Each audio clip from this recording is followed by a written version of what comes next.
गणेश चतुर्थी का 10 दिनों का उत्सव गहरी आध्यात्मिक और सांस्कृतिक महत्व रखता है।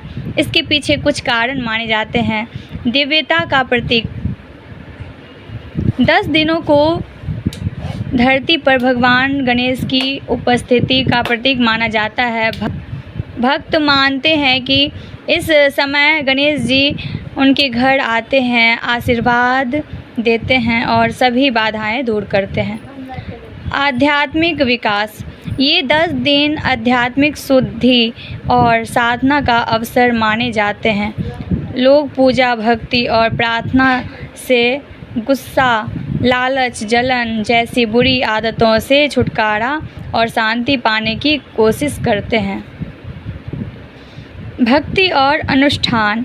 इन दिनों लोग रोज़ाना पूजा और आरती करते हैं। साथ ही भगवान गणेश जी को प्रसाद जैसे मोदक और लड्डू अर्पित करते हैं। घरों और पंडालों में गणेश जी की मूर्ति स्थापित की जाती है और पूरा वातावरण भक्ति से भर जाता है। विसर्जन का महत्व। 10वें दिन यानी अनंत चतुर्दशी को गणेश जी की प्रतिमा का जल में विसर्जन किया जाता है। ये जन्म और मृत्यु के चक्र का प्रतीक होता है। ये हमें याद दिलाता है कि हर किसी को एक दिन प्रकृति में ही समा जाना है। एकता और साथ। आपको बता दें कि ये उत्सव लोगों को एक साथ लाने का काम करता है। 10 दिनों तक हर कोई मिलकर पूजा पाठ, उत्सव और भक्ति में भाग लेता है। गणेश जी से मिलने वाली सीख। गणपति बप्पा का रूप और उनका व्यक्तित्व हमें जीवन की कई अहम बातें सिखाता है। आपको भी इन्हें अपने जीवन में उतारने की कोशिश करनी चाहिए।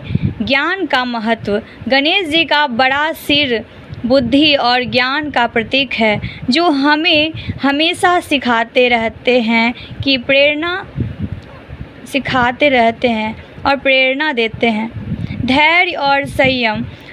उनके बड़े कान हमें अच्छा श्रोता बनने और धैर्य रखने की सीख देते हैं।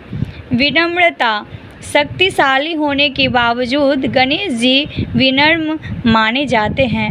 उनकी आँखें हमें लक्ष्य पर केंद्रित रहने और नम्र बने रहने का संदेश देती है। परिवार का सम्मान। माता पिता के प्रति उनका प्रेम हमें परिवार और बड़ों का सम्मान करने की सीख देता है। बाधाओं को पार करना।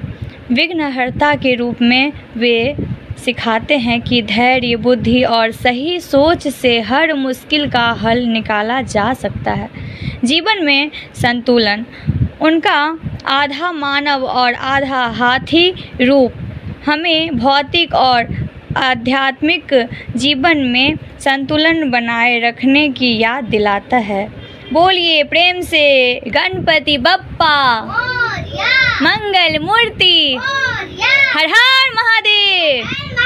जय महादेवी। जय गुरु बाबा।